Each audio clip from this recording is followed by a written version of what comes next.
Hey guys, okay, I'm playing GM Metallic again, this time in the 5-minute pool. So we just played in the 3-minute pool and he was experiencing some connection issues and I ended up flagging him. So now we're doing a much more civilized time control, 5 minutes each. So maybe this will produce a higher quality game. Looks to me like he's still lagging though. Yep, more lag issues from him.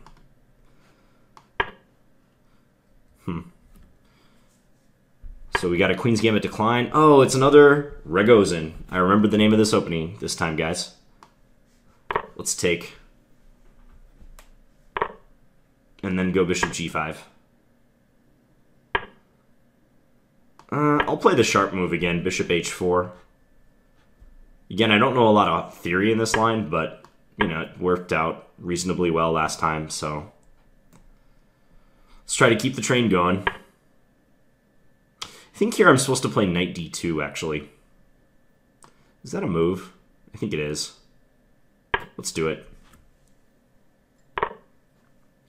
Yeah, because if he takes on C3, he would win a pawn, but I don't think it's like that good for him to play that way. Here, let's go Queen C2. I'll just try to deny his bishop the F5 square. Seems like a good idea. Makes sense the way he's playing it. He has the bishop pair now. Which way do I want to castle? It's a tough call. Not entirely sure which would be the best way.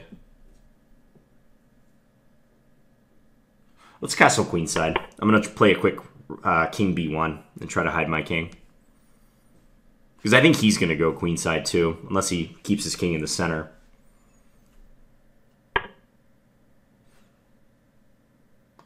Yeah, let's play king b1. He does go long. Really like to play g4 if I could. Maybe just knight f3 now. I can bring the knight to e5. I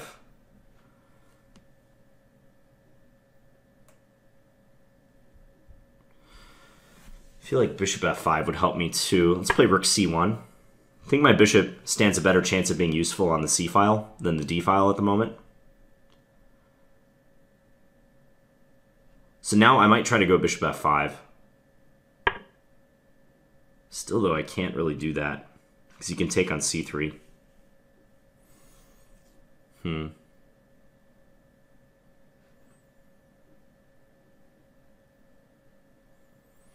Strategically complex game.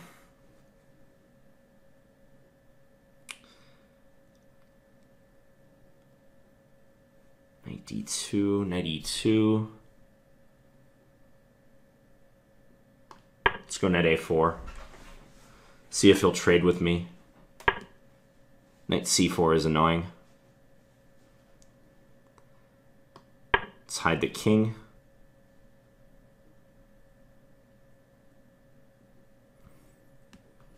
This is an irritating knight, I'm not gonna lie. I don't want to take it, because then he would have two bishops versus my two knights.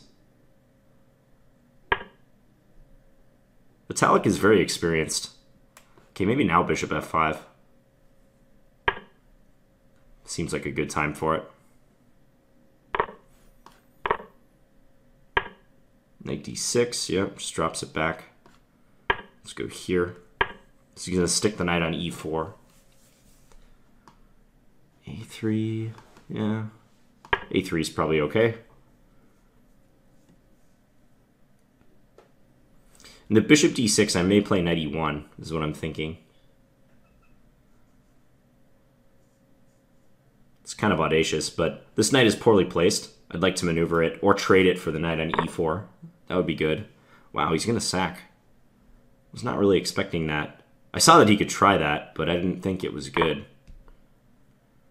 Check. So he comes in with check. Okay, so here's the question. Can I play king b2 or do I have to play queen a2? Queen a2 he can swap and then take on f2. I'll have 3 pawns. My structure is shattered. So that doesn't look good. I'm going to do this one. He can't easily get his rook into the fray. Unless he does that move. But that should make it easier for me to defend, right? Right? I think I can do that. We'll find out shortly. But if he plays b6, I have queen b3. I have this move in defense. I think. Yeah. He can still pick off a bunch of pawns. Like now we can trade and he can still take on f2 after that. But I don't think it's as bad as it could have been.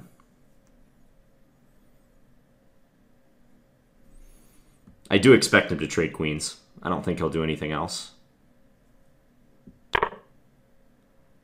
Yep, now he'll take on f2. Okay, let's bring this guy here.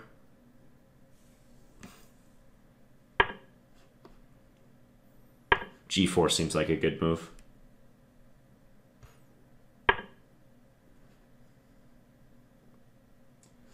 Let's take. Check.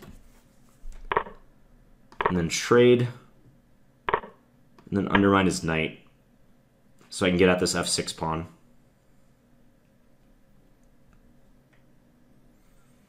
Check. Okay. Do I think I can win this in time? Sure would be nice.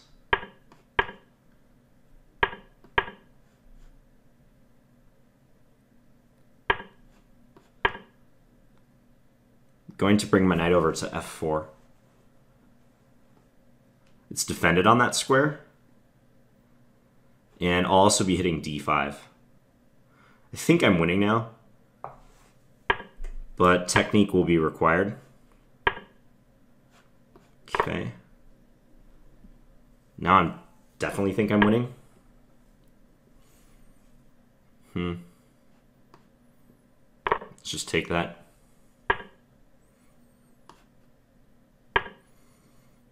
As long as I make sure I don't let him play b4 easily and connect these pawns, I should be good. Just as I said that, I let that happen.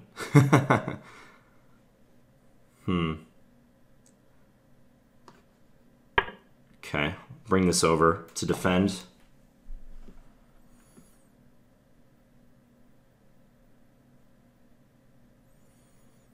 Yeah, I'm pretty sure I'm still winning. Check. Check. Okay, there. He checks on b2. I go king c4. Yeah, that should be still winning. Check. These pawns are goners. He can play king b8, but I just play rook a4. Yeah, and he resigned. Okay, so I was able to round up the endgame win. Let's have a look.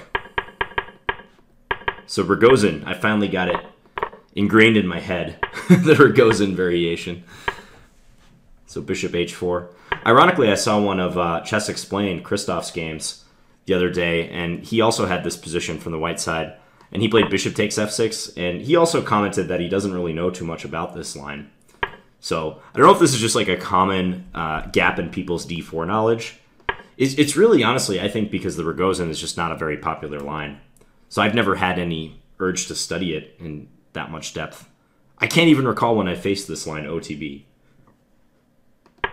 Maybe it's just like luck of the draw, but yeah, I haven't faced it much. And I think knight d2 is the move in this position.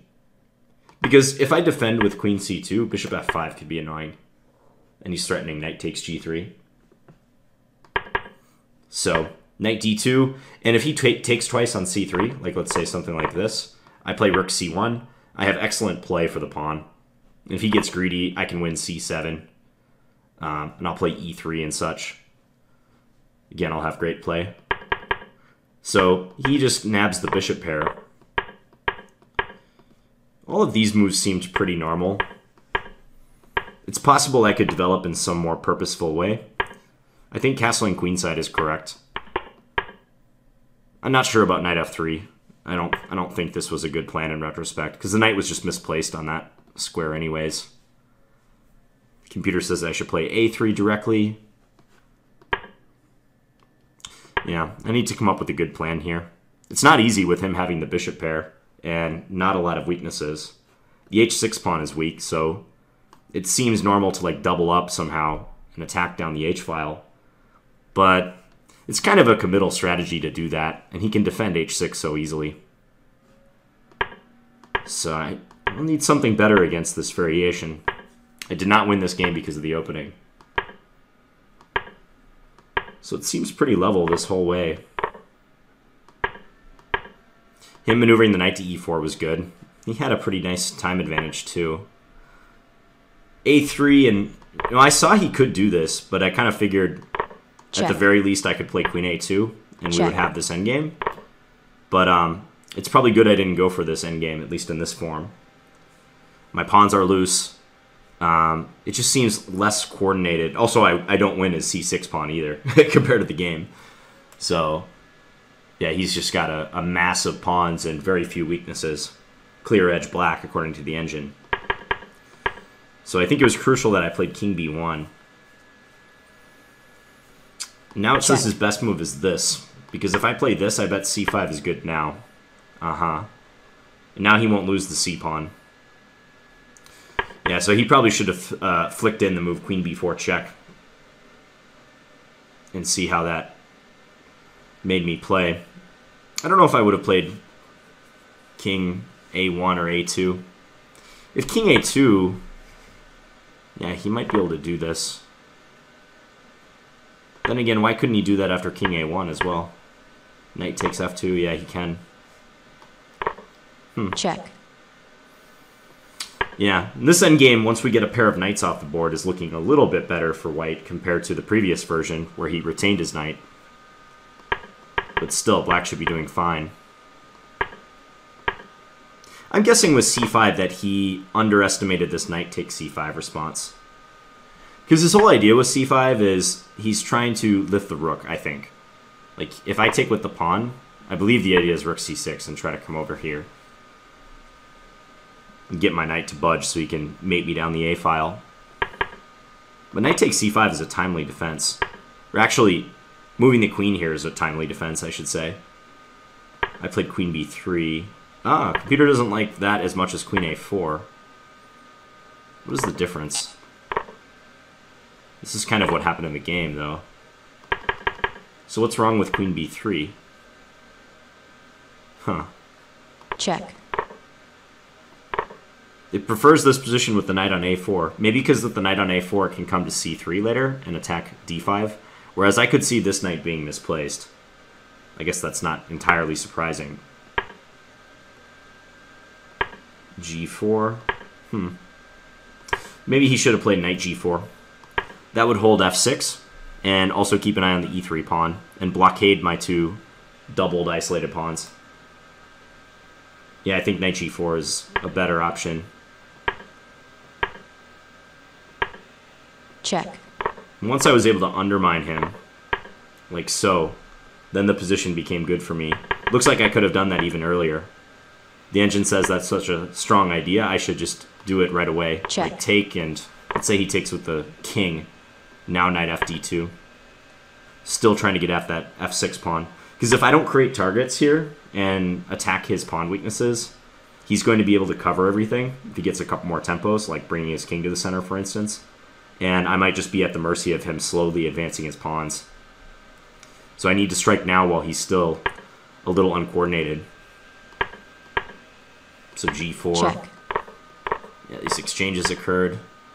Check. This does look like close to a winning position for white. His pawns are just dropping. I thought he might play like this move. Looks a little more stubborn. Hold the f6 pawn. And then maybe I could go after his d5 pawn. Like I could play rook f5. Again, it seems like white is close to winning, but that would require a finer display of technique from me. How is my technique here? King c2, I guess, is more accurate. Just run the king to the center. Still, though, I don't think I ever blew it at any point. This was a nice maneuver. Knight d3 and coming to f4. Because my next goal is just to round up his g3 pawn. I mean, if I can round the g3 pawn up without incurring any material loss, then I'm winning. Like now, I'm definitely winning. I did not see b4. Just turned out it didn't matter. But yeah, his idea is this, and then he gets to check and pick up the knight. Even this might be winning for white, but I'm not sure.